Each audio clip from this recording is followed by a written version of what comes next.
بسم الله الرحمن الرحيم.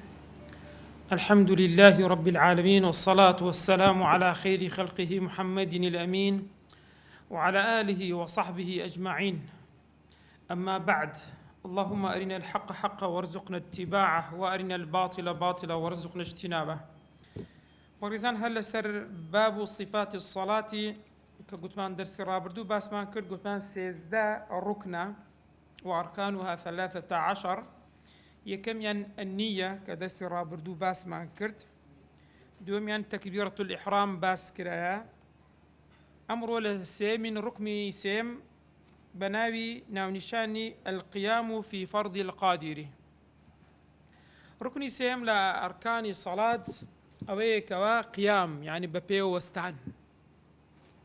ببيو وستان أوج ركنك لأركان نويج، والله من نويجك أو نويجك فرضة، يعني نويجي فرض دبي ببيو بكي. بوشي فرض ببيو بكاتن أو كسيك قادر، يعني توانا هي ببيو وستين. يعني كسيك أجر توانا هبو ببيو بوستين نويجي فرض بكات دبي ببيو بكاتن. بوينية بدانش نوا بكاتن. هروكو لو فرمودك عمراني كري حسين تفرمي كانت بي بواسير فسألت النبي صلى الله عليه وسلم عن الصلاة. تفرمي نخشيكم هبو بسيار من كل بيغمبري خوا سبارت بنويش فقال صلي قائما. قلت نويش ببيوبك، فإن لم تستطع فقاعد. أجر نتواني أو زدابنيشا كوات نويجي واجب دبي ببيو بكريت النابي دابنيشي ما قرنا خوش بيتو تواناي نبيتو أو كاتي حالتي شي ترى كباس ما قلت بالفرضي كوات تدرسو نويجي السنة، يعني نويجي السنة واجبني ببيو بكي دكري بدانش نوش بكي بلام أجرو باداش دكي كم ترد بيتن دواتر دين السري باسي دكين سور باشا. قلت وخرج بالفرضي النفل وبالقادر العاجز. بابزانين أو قيامك ببيو راد وسين الشروط مرزكاني سيا، وشرطه نصب فقاره. شرطي أو قيامة ببيو وستانا كاتي كنويجي فرض أنزام دديت أو كوا نويش كركا دبيتن فقراتي بشتي اسككاني فقراتي هموتيا نصب، يعني الراستو دروز بيتن. تفرمي بفقار دخندريتوا وهو بفتح الفاء وهو عظام الظهر. اسككاني بشتكا فقاري بيدا قتري ما فقاري بيدالين جمعكي فقارا. بلا ما قردت مان كسك راوستابو فإن وقف أو ببي وخري كان يجدك بلا منحنيا، يعني خوي داهي نابوات ساما بوا زا منحني هم بو بيشو دا قتري هم بو دواوش سبو بيشوا سبو دواو أو منحني بيدا قتري أو مائلا ببي راوستابو بلا مائل يعني بلاي لاي راس يعني بلو لاي سبو بحيث لا يسمى قائما أو سمانه وبرو بيشو دواو يعني أو ميل كرنا لا راسو تسب بشوية وابو بينا قترا قائم. بينا قترا قائم در لم يصح كواتا أو قيام راوستانا صحيح نيا لبرو يوات ركني ولا الركن كان كهيج عذري تشينيا جيب جي نكردوا دواتر تفرمي فإن لم يطق انتصابا كسيك قرنا خوش بو نيتواني راس ورق راب وسيتن زا نخوش ويان بتمن ودبين هذه كسمان هي بتمن تشوينا ناو تمن بشتيان خوار بيتوا اوان صدقن دفرمي وصار كراكعين او وكو سرا وستاون وكو راكع، يعني بشتيان هن سماواتو وكو راد وسق قيام كانن وكانما وكو تيا وكو الركوع وكو راكع و دفرمي فالصحيح الرأي صحيح سبارت بوكساني كوان نخوش شنو سماون يان بتمنن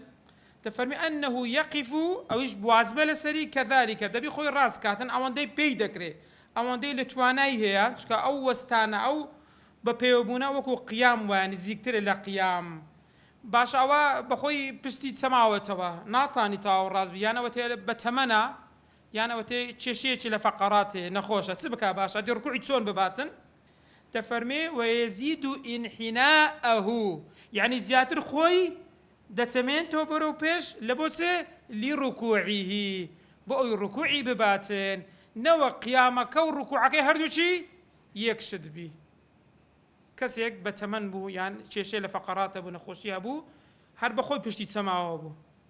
ببيون ويجدكا بس بركوع تدكا کەمێک زیاتر خۆی نزم دەکاتەوە تاوەکو ڕکوعەکە لەگەڵ قیامەکەی جیاوازیان هەبێتن. بۆ دەفەرمێ وەیەزید ئینحیناءەهو لركوعه إن قدر أجر بتوانيتن أو لسر رأي صحيح. ولو أمكنه القيام دون الركوع زارو هذا بيني كسكدر كاكا من نويج دتانم ببيو بكم شيء شمني للراوستان بلام ركوع سوزدان بونا بردري سيب كاباشا. ولو أمكنه القيام أجر تواني ببيو بوسيتن بلام دون الركوع أو نازم شيء سوا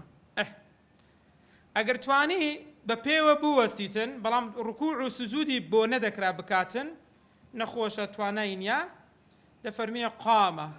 قیامەکە دەبێ ئەنجام بداتن بەپێوە بوەستیتن وفعلهما بقدر إمكانه ڕکوع و سجدەکەی دەبا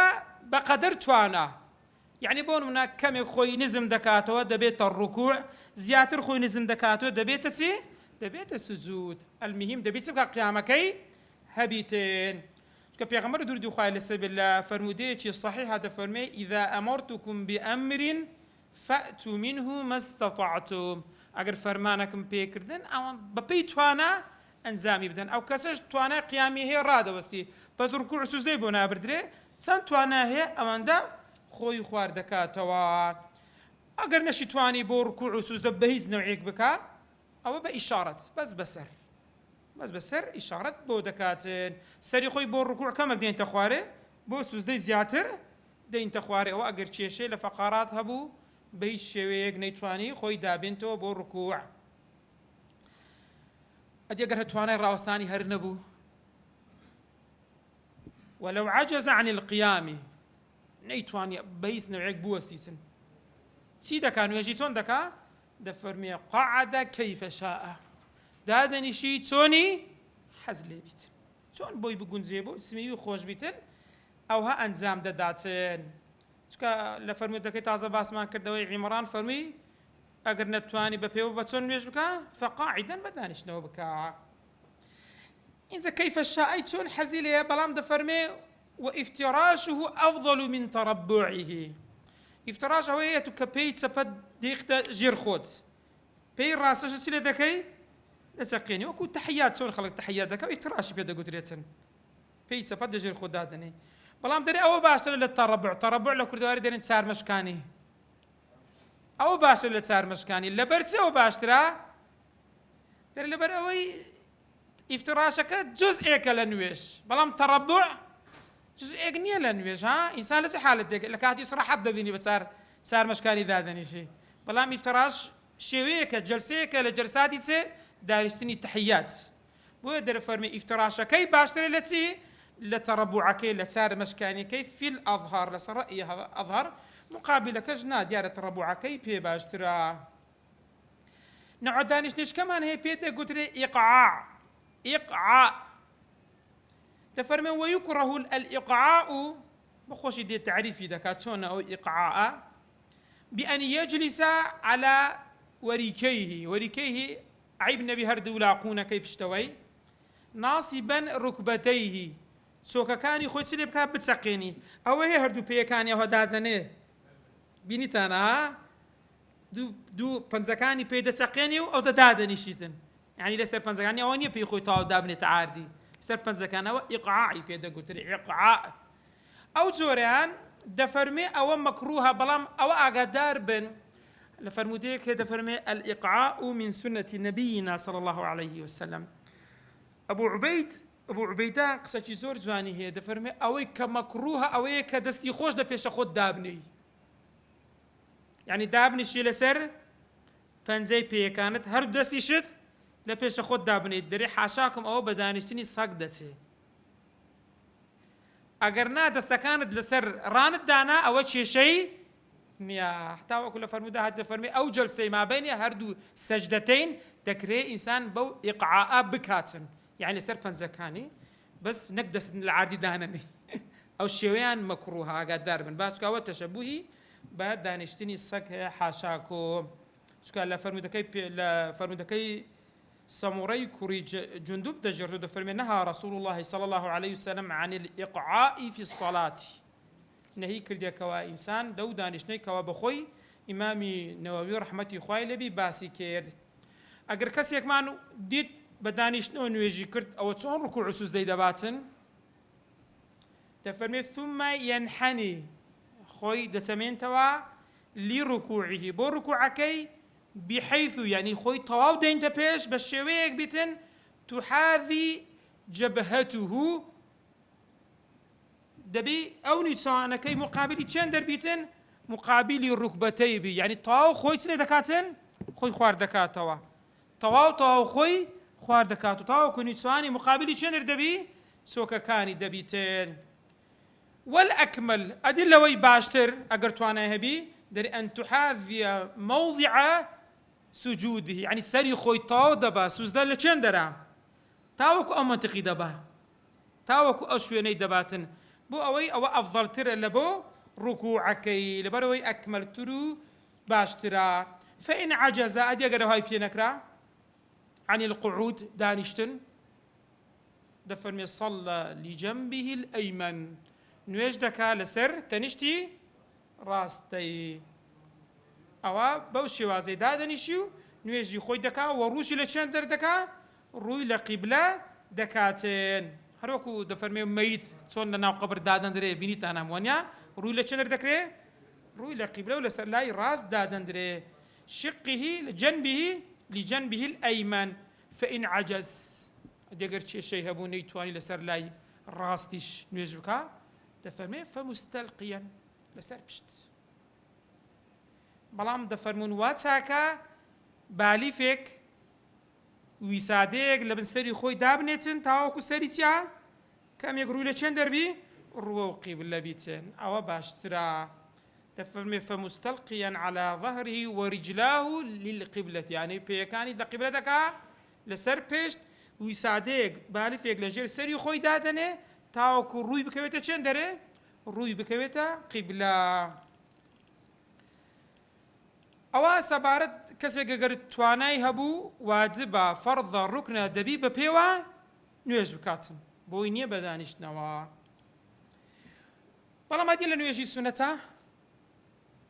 تفرمي وللقادر التنفل قاعدا كسي قرد تواناش يهبي دتواني نويجي سنت بكا بس بكاتن بدانشنا أو إجماعي لسرو زا أو سنة راتب بيتن نفلي مطلق بيتن هر كامي أبي شيشنيا دكريتن تنها قيلك دلين نويجي ججنا كان نويجي ججنا سنة ونيا فرض كفاية كسوفين استسقاء دفرمين أصل ويا أوانا ببيو بكا لبرتي شكو كسوف زارق لو أنا الروب ده نادرن ها خور جيران مانگ جيران ها نويجي ججن صالانة زاري هي دو زاري هي يعني أصل لو سن نويجي تازة باسمان كرد ببيو بكا بلا من رواتب كان زورة ونيا نويجي مطلقي نفل زورة دكري أوانا بدانش نوا بيكاتين وكذا هروها بوشي هي نويجي سنت بكا مضطجعان بباردانوا أولا الرأي أصح لبروي الحديث بخاري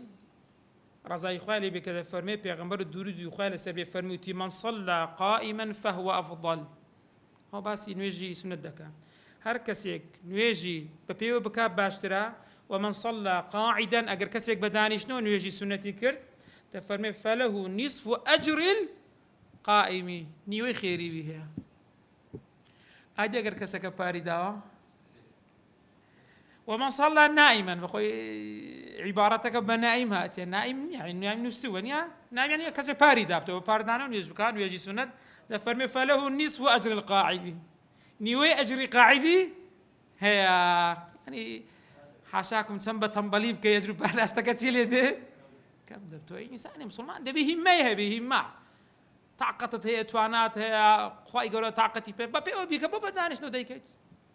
كسيك عذري هي نخوشة طاقتي كتناو تمنا دكري أو أنا بكون عذر ريان في بدري بلام إنسان خوي فيري أو تنبليا نكا باشترا بلام حشا تشكري يعني بدي ناكري دكري بلام أجركي كمتر دبتوا. أو الركن سيمان تاو كرد دسين السر الركن الرابع تفرمي الرابع القراءة. ركن يتسارم لركن كان نويج خوينوي قرآن قراءة بمطلقيات يا بلام ليرتسي قراءة ما بس بي بدرزيك باسي فاتحة ذكرتن كدوات دين سري باسي دكين. تفرمي الرابع القراءة ركن يتسارم لأركان نويج قراءة كقراءة فاتحة يعني أو كسورة إدواء أو دخوين دري سكاتي كما قراءة بخوينين تفرمي ويسن بعد التحرم لباش تحرم يعني باش الله أكبر لباش الله أكبر ذات سنيجك السنة بيان ويجك فرض بيتن أو دكريتين بلام ويسن بعد التحرم تسل باش تحرمي هي دعايك هي عقدار بن باشا زي ما نتسكيش ناس الفاتحة السنة لباش الله أكبر تحرمي دعاء استفتاح بخوين دعاء يعني افتتاح بهردو كاتوا أو دعاء جنابتان شارزان كفرمودي پیغمبر صلى الله عليه وسلم كفرموتي وجهت وجهي للذي فطر السماوات والأرض حنيفا مسلمة وفرمودي إمامي مسلمة بس وشي مسلم لروايتك إمامي مسلم نهاتوا لا روايتي تر هاتوا وما أنا من المشركين إن صلاتي ونسكي ومحياي ومماتي لله رب العالمين لا شريك له وبذلك أمرت وأنا من المسلمين وأنا أول المسلمين إيش هيا تفرمون وأنا أول المسلمين وأبو بيغمبر صلى الله عليه وسلم كي كم كذبة لا مسلمان دتواني أويش بكي يعني ولو آيات دتاني أوها بريد وذلك اللي تبعت كل آيات أتوا ويسرع به المأموم دائما مأموش بخيرات أخويني تقول لكاتي إمام فرمي الله أكبر فرميت الله أكبر حول ذا بخيرات أخويني وبك إمام دز بفاتحة أخوين دندكا أتو تاوت كرد بيجي بقري خاصة لصلاة الجهرية كان أو ذا أجر هاتو كسر نيخنت بوكو لكتبي في خباز كرا بعمديان بسهوي هسا قلت أعوذ بالله من الشيطان الرجيم ضلي أو بويني بقريتو سر استفتاحي سو دعائي سبع عمد بي سبع سهو بيتين أو بويني بقريتو ذا أوي كم شد أو سنة بيش فاتحي أقدر بي كم شد لدواي تكبيري إحرام دعاء افتتاح دعاء التعوذ يعني أعوذ بالله من الشيطان الرجيم لباش دعاء افتتاح دي سر سنة تشيتر أو هلا بيش فاتحة دخون دري التعوذ قبل القراءة لقوله تعالى فإذا قرأت القرآن فاستعذ بالله من الشيطان الرجيم رجيم مش أودي يعني مطرود يعني در كراب لرحمتي خداي جورا بلام تفرمي ويسرهما سون دخويني هردو شي بسري هردو شي بسري وفي قول يستحب في الجهرية الجهر بالتعوذ أو لبو إمام يا أجر كسيك إمام بو نويج الجهرية كان مغرب عشاء بياني مستحبة سون كتر بسم الله الرحمن الرحيم الحمد لله بجهر دخويني دكريت مستحب أعوذ بالله من الشيطان الرجيم بجهري بخوين دري أو لسر قولك آية أو استعاذة يعني تعوذة لها مرقعتك دخوينين تفرمي ويتعوذ كل ركعة على المذهب لسر مذهب إمام الشافعي لها مرقعتك دخوين دري لبرسيت كدري هر ركعتك قراءة شينوية دس بيدك ما دام قراءة شينوية خواهي يقولش تفرموا فإذا قرأت القرآن فاستعذ بالله من الشيطان الرجيم كاتبوا هر ركعتك أتوبوت هي تسبكي لسر مذهب الإمام الشافعي أو أعوذ بالله من الشيطان الرجيم دوباره بكيتو بلام دعاء استفتاحنا أو يكزاره بس دركعتي يكما والأولى آكدون خاصة أعوذ بالله من الشيطان الرجيم لركعتي كم آكدة يعني كسر غير هر نيخين بالي كم بخويني أو آكدة أو اتفاقي لسرك ندبا إذا كتو أودو السنة تدلبيش فاتحة تاوكرت أو زاردي سرسي تفرمي وتتعين الفاتحة يعني ديار كرا ودبيت بس سورة اسم خويني سورة فاتحة في كل ركعة لهم ركعتك دبي سورة فاتحة بخويندري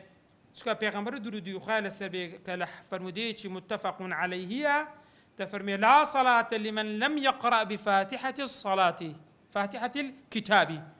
أو كساجة لا صلاة خلافين يعني ماذا عند فرمي يعني لا صلاة كاملة عندك تفرمي لا صلاة صحيحة يعني يجهر دروسني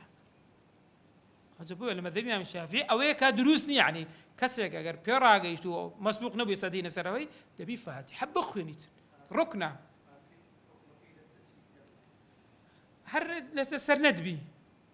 أنا بتوازب وازبنيها ناقة توازبي ترى إلا ركعة مسبوق تنهابون مناءة دقيتة كجيشتي دبيني ببيشت كتي يعني تويتر الركوع يو تويتر الركوع خد فاتحي ناخذني سكت وقلنا جيشت الركوع يبي نيجي كتسنة ده أو ركعة ليه درواتن إلا لو يكسر تكبيري إحرام ذكي الله أكبر إن زا أجازور زاري ما خلقان يقول يك تكبيري اللي دهتن هاجا داربة تكبيري يكم لبوتيا لبو ناون ويجا تكبيري دوم أو زدتيا الركوع إلا ركعة مسبوق أو تعينا بالسريك أو بخوينيتن أو إمام تحملي أو ناخويني كني خوينيا بويدكا إنزا والبسملة منها بسملة بسم الله الرحمن الرحيم أي آية من الفاتحة آياتك التي لا سورة الفاتحة حديث أبو هريرة زي خالي بك فرموتي بيغمبر درود يخال السربي فرموتي إذا قرأتم الحمد لله يعني سورة فاتحة خين فاقرأوا بسم الله الرحمن الرحيم إنها أو سورة أم القرآن وأم الكتاب وسبع المثاني وبسم الله الرحمن الرحيم إحداها يقل آياتكاني سورة فاتحة كواتا سورة فاتحة سن آياتا حفت آياتا إنزا دفرمي ويجهر بها حيث يجهر بالفاتحة لهر شوينك نيجكت جهرية كعشاء مغرب فجر ونويجي تسيد كشمان هي جهري جمعانج جارية ونيا نويجي جيجنج ونيا أنا جهرين دليل تشندر بجهري خوندرا آتكش بجهري دخويندريتين بارزان السبارت بسم الله لو أنا اللي عندك شوين جهر ناكري لما ذهبي إمامي أحمد وإمامي مالك وإمامي الشافعي وإمامي أحمد آيتك لسورة فاتحة لا شك خلافي لسردانيا لا مالك شكان نبي بآيات دانان لفاتحة والله أعلم احنا فكانش بآيات دانان بلام أودلن تبرك بخويني حتى وان بيسولاي مالكي كان هر مكروه بخويني بسم الله الرحمن الرحيم كان بآيات دانان لمذهبي الشافعي كمذهبي خمان ومذهبي إمام أحمد أو آياتك لا شك يعني سورة فاتحة دبت حفت آيات بس حفت مين يعني بسم الله الرحمن الرحيم أقدار بين زال صلاة جهري بجهري دخون دي لصلاة سري نهنيا كان بنهني دخون دي أو قولش نقل كرا لا بيشوام عمر كوري خطاب علي كوري أبي طالب عبد الله كوري الزبير ابن عباس ابن عمر أبو هريرة معاوية كوري أبي سفيان والشدادي كوري أوس رضاو رحمة إخوان لبي أوانا همو صحابينا ولا تابعي كان السعيدي كوري جبير محمد كوري الشهابي زهري مجاهد عطاء طاووس كتابعين أواناش هميان لسأو رأينا لصلاة جهري بسم الله بجهر دخوين دري لصلاة سري بسر دخوين دريتين خلافية شلا سر هي بلام أورا بو مذهبي الشافعي كمذهبي خمانا دفرمي كاتك فاتحة تاخوين بسم الله الرحمن الرحيم بدنك بخوين أمروش يعني والله أعلم واسع كإنسان كمك خوي لخلاف بات الدري خرجي خمانا ومن تقبلي من المذهبي فقيان مذهبيا الشافعية دخوين بخوين والله ما قرت شي سعود جاي لوي فيش نيجيت كرد ما خوينا لبروي لوي أمان ناي خوينا كواتا أورو زور قرينك مسلمانا لسر قضية شي مسألة شي خلافي شيشا درس نكن شي مذهبي لوي خلق بدوا دا دروا أو تطبيق كان أقرش نبو أشتي ترى بوي والبسملة منها آياتك إن زاد فرمي وتشديداتها يعني وتشديداتها شدكاني أو شداني كوالا تشندر هي لسورة فاتحة سن شديها دفرميت سهر ده شديت دا دفرميت سيانيا لبسملة لهر شديك لو شدانا أجرهاتو نيخوين نيكرت دفرمي بطلت قراءة تلك الكلمة أو كلمة كشديت دا بشدان نيخوين دوا أو كلمتها باطل دبي يعني دبي أو كلمة زارشتر دوباري كاتوا خاصة مسألة إياك أتبري إياك بس بخوينيوا بتخفيفة دري هذا بيا كبر أجر معناه بزاني دري هر كافر دبي إيش تاقبل نزاني بخينه إيش تدري قيناك دري بزاني أجر بزاني معناه يتيو بخفيف إيش بخين توا شو دري الإياء يعني ضوء الشمس يعني مثل برستم يعني روناتش خورده برستم هو كفر ونيا هذا بو يعني زور أجداري أو اشتبين وهروها ولو أبدل ضادا بضاء لم تصح هروها ضاد برقول لك كردواري خما بركشي شمان هي ما ضاد دقر الضائي تفرمي أجر هاتو تبديلي كرت لباتي بري ولا الضاء قوتي ولا الضاء هاي خويندوها شفيني يقوري لم تصح أو كلمة شي صحيح نية في الأصح أو الأصري أصح والله ما الحمد لله باشا رأي برامبر أصح شمان هي تفرمي درستا لبر أوي أو لسر خلق زحمته أو كلمة خاصة خلق شي عوامته أو روح حسابي بو دكرتن بلا ما تا خلق بو دكرت فير بي تبي خوي فير بكاتن أو خاصة تفرمي أو كسي تواناي هي خوي فير بكاو خوشي فير نكا أو بويشي كسي تواناينيا أو نقل سرائي دوم إن شاء الله شي نابتن إنزا ويجب ترتيبها دبي صورة كيتون بخوينتوها بالترتيب آياتكان نوقنا ناو الراس دس في بكاو دوا ترتيب كا بقريتها أقواي كرت ناو الراس كي بو حساب نابي بدايتك بو حساب دبي تسبكاتن تكملي بكاتن بو الترتيب صورتك دبي وكو خوي به وتجب موالاتها دبي بدوا يكشبن نق الحمد لله رب العالمين رأوستي نابي تبي موالاه يعني بدويك دا بين آياتكان إنزا تفرمي تنها ليك حالة أجا موالاه نبود زارو دبيني تقرأين دخني هناسة ناميني ونيا رادا وسي هناسة ورقل أو ريبي درع درست إنسان بو هناسة ورقل لابد تنفس درسا فإن تخلل ذكر أجنبي لا يتعلق بالصلاة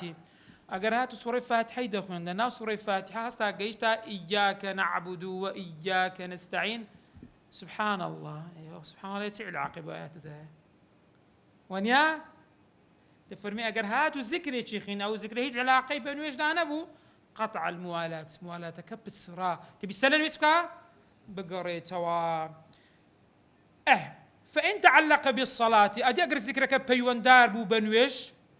كتأمينه لقراءة آمين أو ديارك خلاص دكات دريتن إمام مأموم ضلن آمين آمين أو ذكرى بيوان دار بتي بنويش يعني وفتحه عليه أجر إمام غلطي كرد يعني سهوي كرد يعني لبيري كرد أو يفتح عليه يعني بوتيا درجة قليل آخر بويدا كيتو يعني بيدل جارمتي دليل راوستا بيدل أو تفرمي فلا يعني أو قطعنا ببونوعي بوت زوري أجر لبيري كرد بوت راس كردو هلاي كرد أو قطعنا بيتين إنزا ويقطع السكوت الطويل أجر زور راوستا سكوت يشي طويل داما بيني آياتكان تفرمي بعمدي شوي كرد أو كأنما بشي قراءة كرديا وكذا يسير وهروها أجر السكوت يشي يسير جبي كم يجبيتن بهمان شد أوش بهمان شد بلام أجر ما بس يتسبو أو سكوتانا أجدار بن أو سكوتي طويل وقت أو سكوتي يسيرا تفرمي قصد به قطع القراءة يعني ما بس يويا من قراءات ناخوينم ما بس يبي أويا تفرمي أو بهمان شد يقطع أو تري دكاتن نويجكي قطع دكاتن تفرمي الاقتران الفعل بنية القطع غير تطاود نكر تتبورا وستاي دبي فاتحي تسليب كي تاو بكي هموي بخويني كسانك مان هي فاتحة نازن فير نابن حكم ينسي وانا تفرمي فإن جاهل الفاتحة كسيك فاتحين ندزاني توانای نەبوو فێر بی وزە مامۆستا نەبووە مصحف نەبووە کەس نەبووە پێی بڵێتێن چ دەکا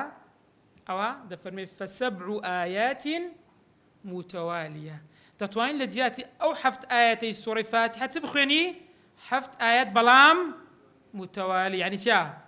لە دوای یەک نەوەک بچی ئاەتێک لەوێ ئاەتێک لەوێ ئەوە نا هەر حەفت ئاەتی بە دوای یەک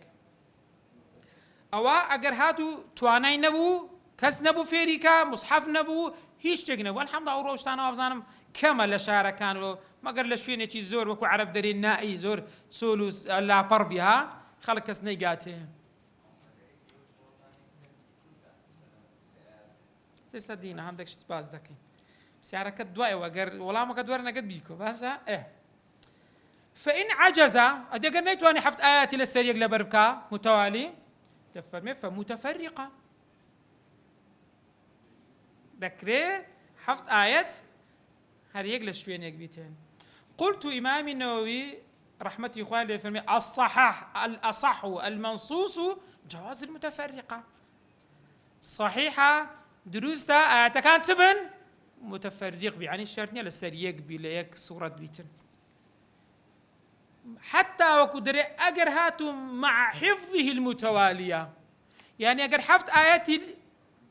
لدوايتش اللي بربو كسك هستا حفظ آياتي تسيخوين دوا بمتفرقي دري درستا والله أعلم أو نموني أنا تاوكو هندك بس هنا دول هندك كتب فقه ضل وكوا كسيك غير آيات كان زارو آيات هي دريشتر آيات هي تيا كتر بلام آيات ها إذا آيات الدين سندا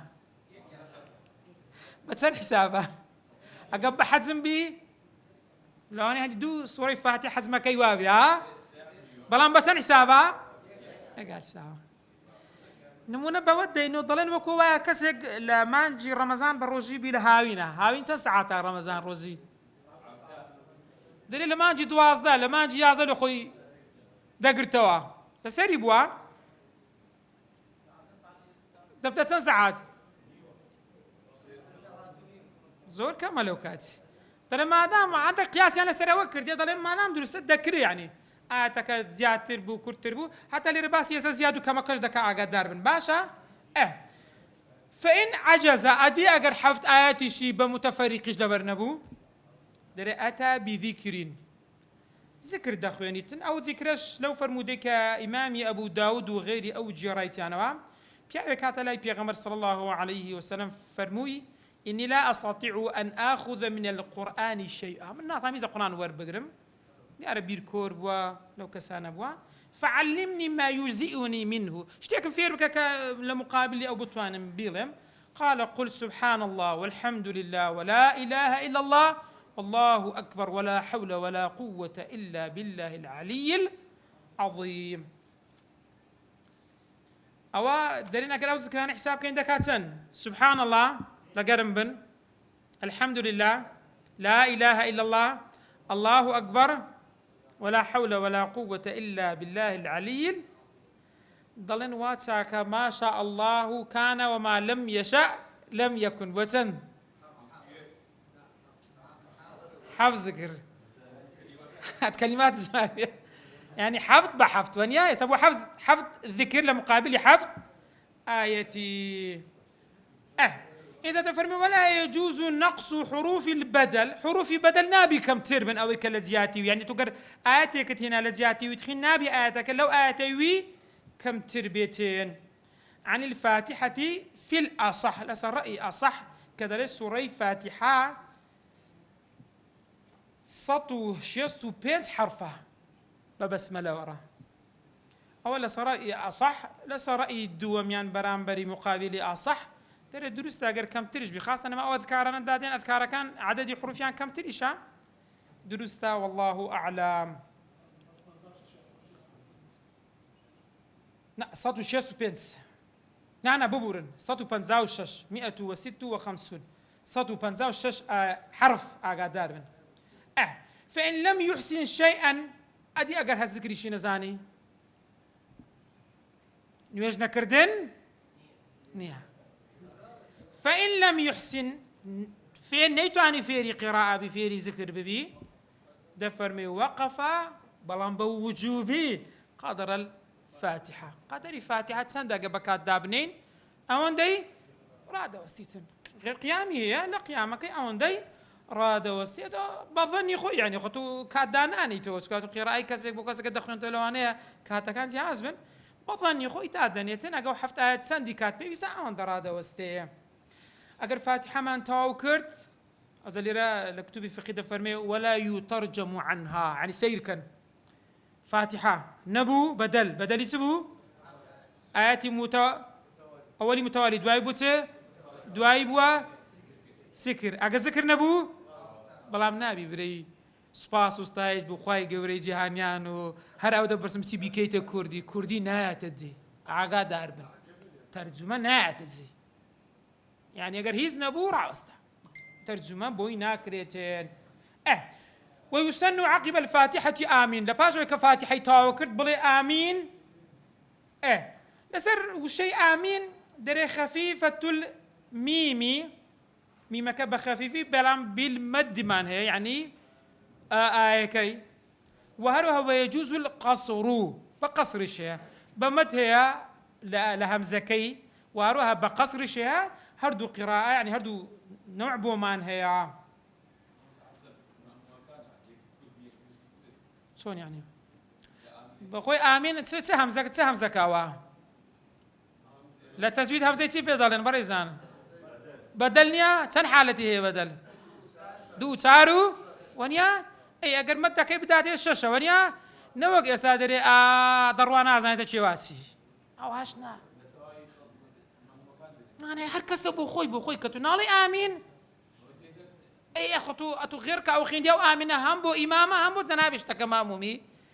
أو آمنة كده كيت مدي بدلة دو تسار شش متى كت هي تاشش دتواني بخيني دتاني بقصر يشتن هدوا كي بخيني ببيتشيشا ويجوز القصر قصر كبي وابزام كرتريج دبي دبت أمين أمين أو هذا خين دي توا دوا قصر كي بلي طولكي ششا إنزا ويؤمن مع تأمين إمامية دقر شيء إمام دكي هما زور زار يعني خلقانك يبرق لبن لا مبالاتي ولا الضاء يكسدري ماش ولا الظالمين نقول تدرى وسط ونيا تفرمي ويؤمن مع تأمين إمامه دقر شيء تؤمن دكي دقر إمامي دكيت بلام او آمين السنة عقادار بن باشا دقر آميني إمام دكيت شكو بيغمبر درود يخال السربية دفرمي إذا قال أحدكم آمين وقالت الملائكة في السماء آمين فوافقت إحداهما الأخرى أجر آميني أو كتب رامبريك وكويك تفرمي غفر له ما تقدم من ذنبه يقولوا لك حكاني خوش دبيتين ومع تأمين إمامي جي بيغمبر درود يخال السربية دفرمي إذا أمن الإمام فأمنوا أجر إمام آميني كل أنقوش آميني بكان ويجهر به ولا جهري كان إجهار ذكي ونيا لما قصر كان وتلو خد تخين إيش بخوي دخوينيتان هروها تعزو باسي أو معنكرد يعني وتسن سورة بعد الفاتحة وراء السنة لباش فاتحة أو هم لبو مأمومي هم لبو شيش لبو إمامش لبو هردوشان تطوان لدواي فاتحة سورة بخوينن بعد الفاتحة برام ولو كانت دقيقة صلاتك حتى قد جهريج بو يعني تبوتي بخويني إلا في الثالثة والرابعة تنها لون يجاني كسيرك عد بسلون تكاتشان دوسان مغربو عشاء وانا جارية كان ونيا غير جارية كان جاقة داربة سارة كان هموي تنها لسيم وسارم أول حالتي سنة نية أقا دار بن باشا يعني تنها لركعتي كم دوم أتو السورة لدواء استخيوني دواء فاتحة لسيو تسار ناخيني أول للرأي أظهار بلام حديث يكمانية بيغمبر درودي وخالة سيربي هذا كالصحيح شا صحابي شي بريز دفرمي لدور كعتي كان بيغمبر صلى الله عليه وسلم سوري برن ديخوين أقامان ليبو لدوا كيتر هندك زار جمان لا أدبو هندك زار أحيانا بلفظي أحيانا هاتيا يعني أقد زار لركعتي الدومو سيمو سارم ببورة خويندرا دكري بخويندرا زار قلت فإن سبق بهما قرأها فيهما على النص والله أعلم نوێژەکە چا ڕکعات بوو بۆ نمونە نوێژی عیشا بوو ئەتوو لە ڕکعاتی سێیەم گەیشتیە ئیمام چ دەخوێنی بەس فاتحە دەخوێنی و دەوڕاوەنیە ئێتۆ دوو ڕکعات یەکەمت لێ ڕۆیشتیە کە بتوانی سوورەتی لە دوای وی بخوێنی دەفەرموێ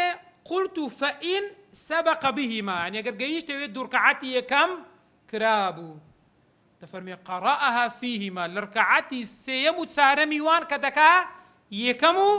دووەمی تو دەرێت دەخوێنێ على النص لەسەر نەسی مرن مەذهبی ئیمامی شافعی والله أعلم يعني ئیتو لەبەرەوەی دەبتە چەندەم ئیتو یەکەم و دووەمە ئیتو یەکەم و دووەم بۆ تێ بخوێنی بۆ تێ بخوێنی حسب پێڕاگەیشتنە بەڵێ ئینجا ولا سورة للمأموم بل يستمع وهروها لجهريكان لباش فاتحة هيش تيشكا ناخويني تناكس دكا تنها جي دقريتن بل يستمع لقراءة إمامه سكو خواهي قد فرمي وإذا قرئ القرآن فاستمعوا له يعني بيغمبر درودي وخالة سبت فرمي إذا قرأ الإمام فلا تقرأوا إلا بأم القرآن أقر إمام قرآني دخلنا قويز ناخوين تنها فاتحة نبي تنها فاتحة نبي فإنه لا صلاة لمن لم يقرأ بها هنوجا صحيح نيقرأت ونخوين درا بو استماعك سنة دبي جيلي بقري قيليش معنى بواز دبي جيلي بقري باشا دي اگر نوجا كواري كد جماعت بو زورج بو اتو دور بو دنقد بو نهات فإن بعودا باشا وكابرا قرهات الدور بو هدي همانا لا كرة خو فقير نزيد الشعب هنيا نمونه بويش هاتوا در به صمم يعني دبيني دنگا كي بودهات بس واضح النبو تفرمي او كانت سريه يعني سري بو قراءته لخد بخوينا لو حالتي تسكو قلت ما دام قراءه امام هي دبي تسبكي شي اللي بقري اگر دنگا كن دهات يعني واضح النبو ها يعني ويجا كسري بو قلت له خد دخويني في الاصح لصرأي اصح هروها بو قرآن كان أو لرب يغمص لو أو متني إمامنا ورحمة خوالي بالديار دكا سورة بخوانين لنوجه كان تفرمي ويسن للصبح بنوجي بياني السنة إنسان بخواني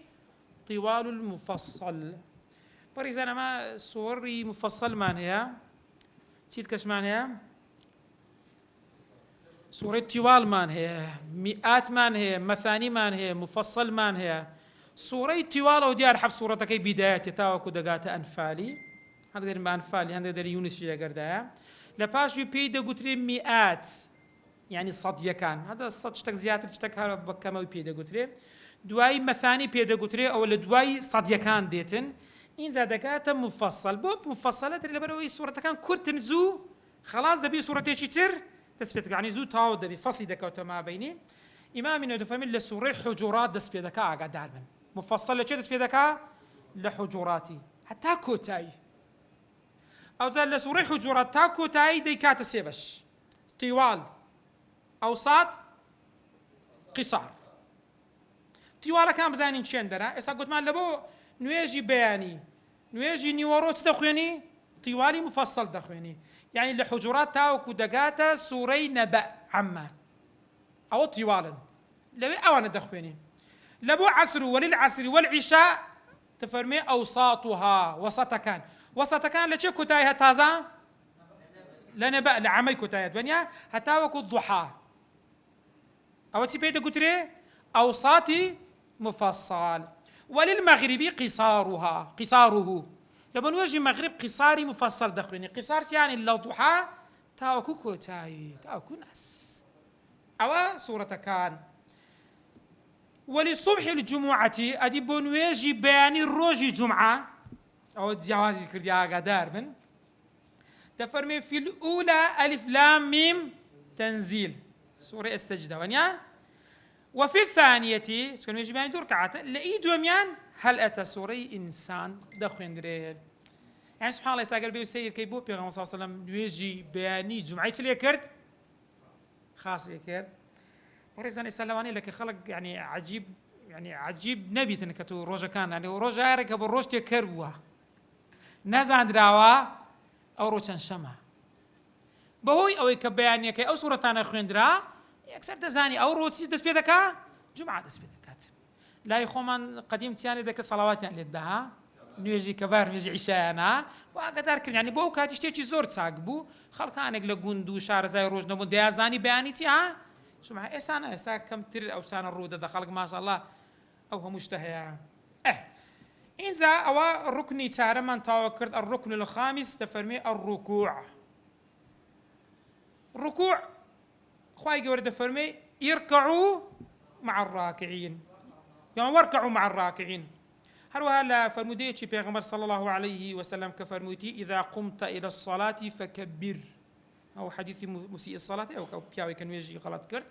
فرمي قال هسه يبون ويش تكبير كتكبير إحرام ثم اقرأ ما تيسر معك من القرآن قرآن بخوينا ثم اركع حتى تطمئن راكعة لو فرمودا ثم اركع أمر أو بلقي لسرويك الركوع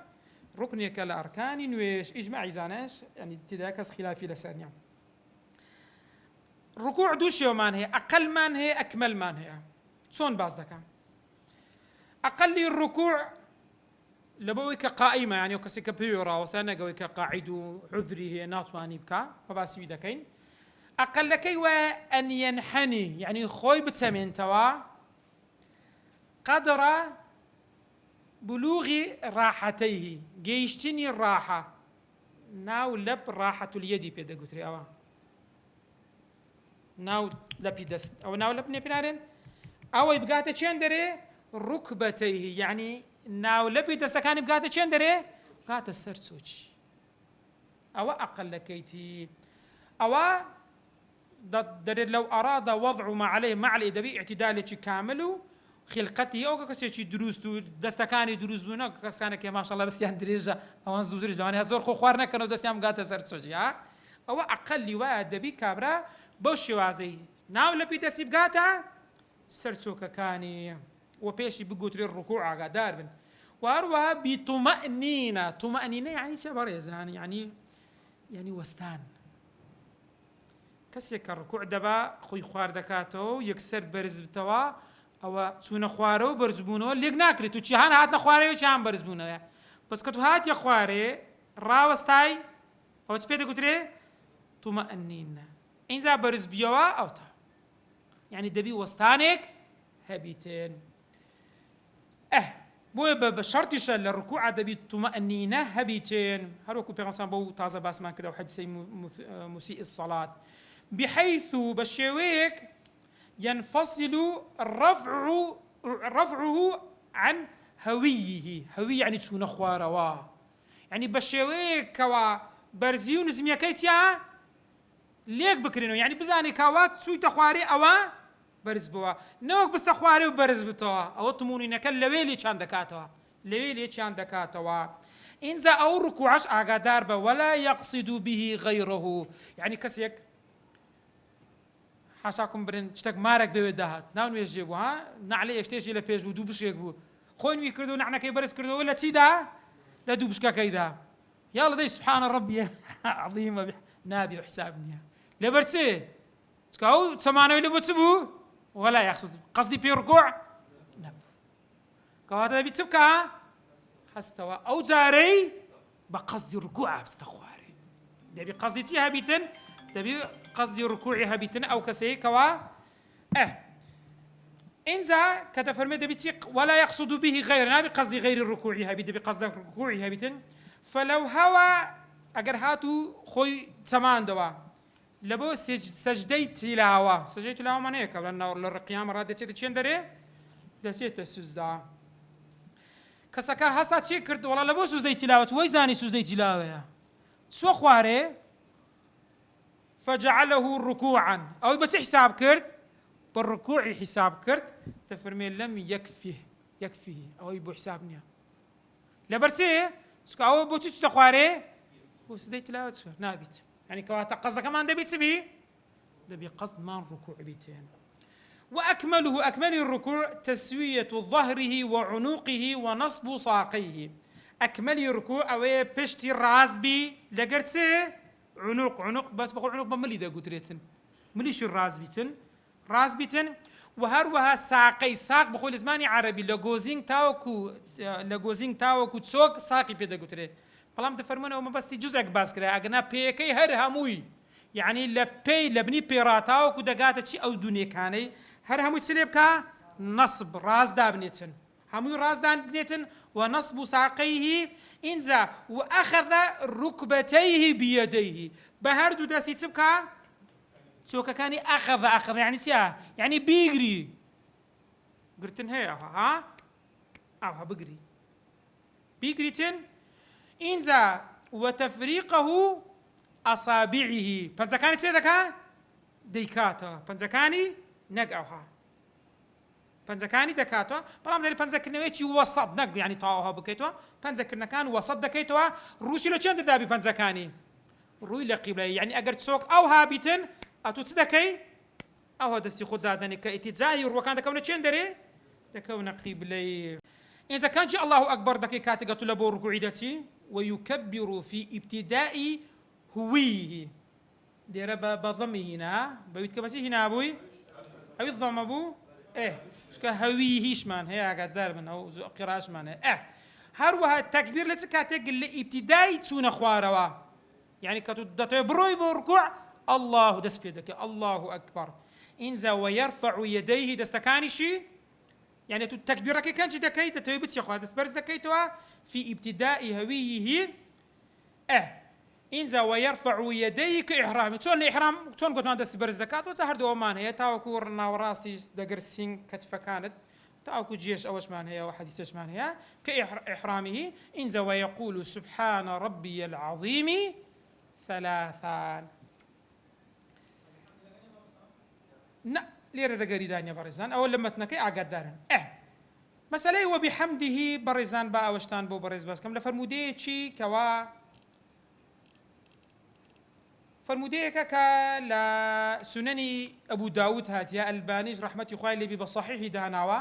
تفرمي فكان رسول الله صلى الله عليه وسلم إذا ركع قال سبحان ربي العظيم وبحمده ثلاثا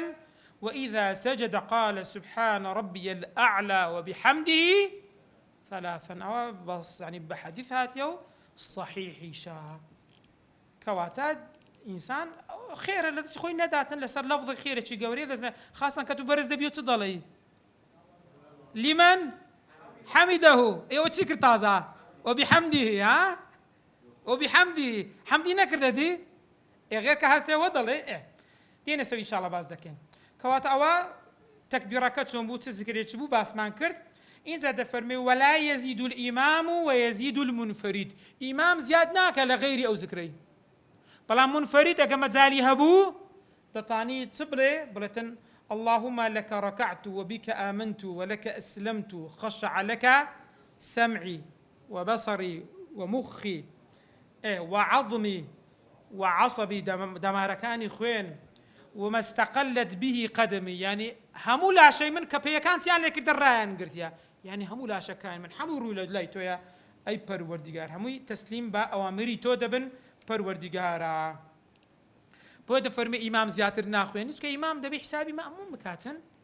أجر مجال بو مأموم ويه بخويني أو ذكري لدستي خوي نداتن كاتمان هي بتينا سرش الشميان ده ما الشغلة السادس الاعتدال قائما مطمئنا ششم ركن لأركان نويش راس را وستان لدواي ركوعا بيغمبر فرمودكي بيغمبر كمتفق عليه فرمي ثم ارفع حتى تعدل قائما طاو راس دبي مطمئن جديسان زور كسمان هيك لبو اعتدالتي سمع الله لمن حمده يكسر هانيا ضرواتها أو اطمئناني تدانيا تبي تسبكي رابوستي أو مطمئنة أو ضروري دتيبو سجدة إن زاديسان دفرمي ولا يقصد به غير الركوع مارك بويدها لي ترساي هستا ويكسر بس حساب كي اللهم اعتدال حسابنا أو استعنوت بو اعتدال النبو تفرمي ولا يقصد به غيره نابي غير اعتدال بيتن فلو رفع فزعا ترسان لا ترسى قهستا من شيء لك توفي فقط تفرمي كحية لما عرق بيدها ترسى يكسرها خوي قد كردها تفرمي لم يكفيه أوش بوي كافي تبي سلم بستوسي بستوركوي أو زاري هربستوا إنزا ويسن رفع يديه مع ابتداء دي سان دستي خمان سريتا كين بارز دكينوا لتكاتك دس بس كان مع ابتداء يعني سرتاي هستانوما دس يخشمان بارز دكينوا مع ابتداء رفع رأسه قائلا سمع الله لمن حمده او حمده يعني سبحان الله ما مساج برزانه كان سور بزواني باسي كرغوتي اغدار بكتو لحج سكيت فرمي سبحان ربي العظيم وبحمده تلو حمدي دكي كهستاوا خواي جورا جيل سبو لو حمدي بكتو كرد تفرمي سمع الله لمن حمده تكاتك دري ربنا لك الحمد فإذا انتصب يعني كتاو راسبو ربنا لك الحمد أو تسن روايات لس ربنا لك الحمد ربنا ولك الحمد هي اللهم ربنا لك الحمد هي يعني بس ولك الحمد هي يعني الحمد لربنا أو أنا هم يعني بلام والأول أولى يكم يعني يرى فرمودي لسريا ربنا ولك الحمد إذا أو دعاء دطواني بخواني ملء السماوات وملء الأرض يعني أو حمدا سون بيتن لمن حمده أو حمدا ملء يعني بانتاي أسمان كان وزوية كان وملء ما شئت من شيء بعد أو لباش كرسي وعرش وهموي تيبريتن هر هموي إن ذاك كسك أو دعاء دخيني بلام دفرمي أو دي دخيني ويزيد المنفرد يعني كبتنيا بيتن لو بقول ويجيبك تفرمي دفاني بري أهل الثناء والمجد أحق ما قال العبد وكلنا لك العبد لا مانع لما أعطيت ولا معطي لما منعت ولا ينفع ذا الجد منك الجاد في ذلك كلمة كان باسكين أي أو أهل الثناء يعني يا أهل الثناء أو كسك سباس ذاك ذاك خداي پروردگارا أهل الثناء وأهل مجدا إنذا أحق ما قال العبد يعني توان تنيشد كعبد قوتيتي وهموش من بنديتون أي پروردگارا لا مانع لما أعطيت أتوا قشتك بديت كسك كز ريقرنيا ولا معطي لما منعت أجر ريقريش بي كز ناتواني بي بداتن إنذا ولا ينفع ذا الجد يعني كسك أجر تواناو سودي بناجي يعني منك الجد أجر بيخوي ما عندي بكاتن أجر أتوري بي نديه توانا يغني هذا فرمي ولا ينفع ذا حظ في الدنيا حظه عقبة في العقبة إنما ينفعه طاعتك أوك سوديه بو آخرة طاعتي خداي پروردگارا إنذا ويسن القنوت في اعتدال ثانية الصبح صغيرة ما تصدقين نتسين قنوت تفرمي سنة شال ركعتي دومين ويجي بياني قنوت بخوين دريتن قنوت السيا اللهم اهديني في من هديت إلى آخره أو كالا تاو كركي هاتوا تفرمي وعافني في من عافيت وتولني في من توليت وبارك لي فيما أعطيت وقني شر ما قضيت إنك تقضي ولا يقضى عليك إنه لا يذل من واليت تباركت ربنا وتعاليت أو أصلش لا صحيح برنك هاتوا إمام أحمد لأنسي كري مالك دجرتها خلاف ما لسر أو قنوته بارزان بلام لمذهب الشافعي أقدار بن دخوين دري ببلغوا أنسي كري مالك دجرتها دفرمي ما زال رسول الله صلى الله عليه وسلم يقنط في الفجر حتى فارق الدنيا تاكو فاتك الحرق ونتي ديال نويجي بياني اول الرواياتك بهمان رواياتك كبيدا قلت لي متابع انك شاهد لسان انس كل مالك دجرتها تفرمي صليت مع النبي صلى الله عليه وسلم فلم يزل يقنط في صلاة الغداة ببردوامين نويجي بياني قنوتي كرديا حتى فارقته تاو كل الدنيا وفاتكر وصليت مع عمر بن الخطاب رضي الله عنه فلم يزل يقنط في صلاة الغداة حتى فارقته حتى أكو شوفاتي كرديا ذا خلافها بلام لما ذهب الشافعي تقوين دري واتساج شاورو مسلمانا اگر پیش بیجان کردونش بیانی بیخوینن خوتان لو خلافي بندري ها تزاني شي شكل وقتك كاتي وين نقص ما زيات تذكرت اجرنا قضيه شي خلافيه ولا قرد جامع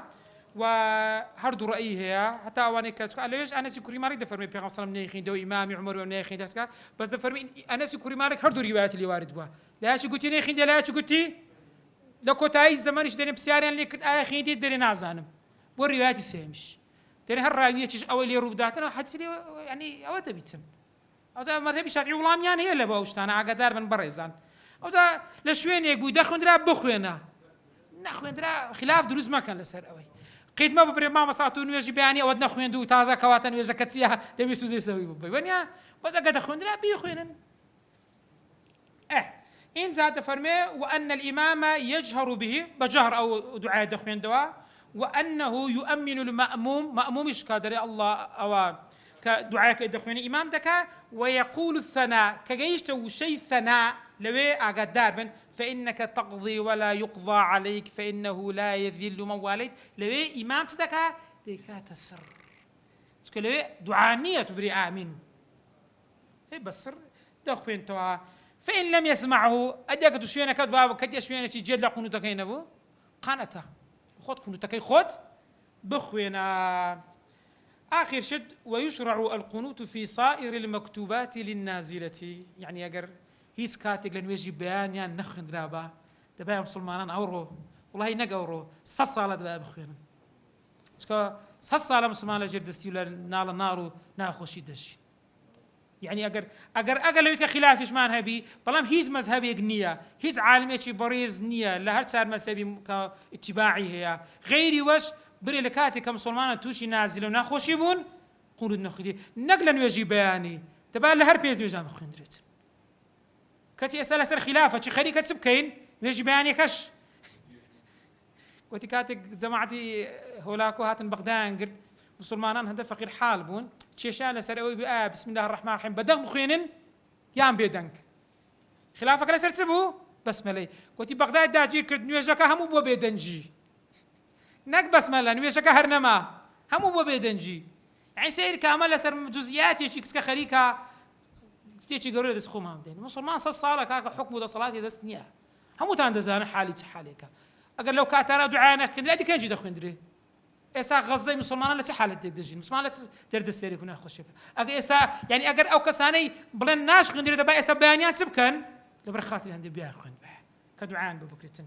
بيت فرمي ويشرع القنوت في سائر المكتوبات يرام لسكاتك صالح يعني لهمو نيجا كان للنازله اگر نازله يكو اگر ناخوشك مصيبتك بس المسلمان اندهت تا خوفا هيش كصاليه مصيبتك نخوشيا هر اشتبي ذكري او دعانا هر هموي بخوين دري باز مانده او لچين دري لتمتنكي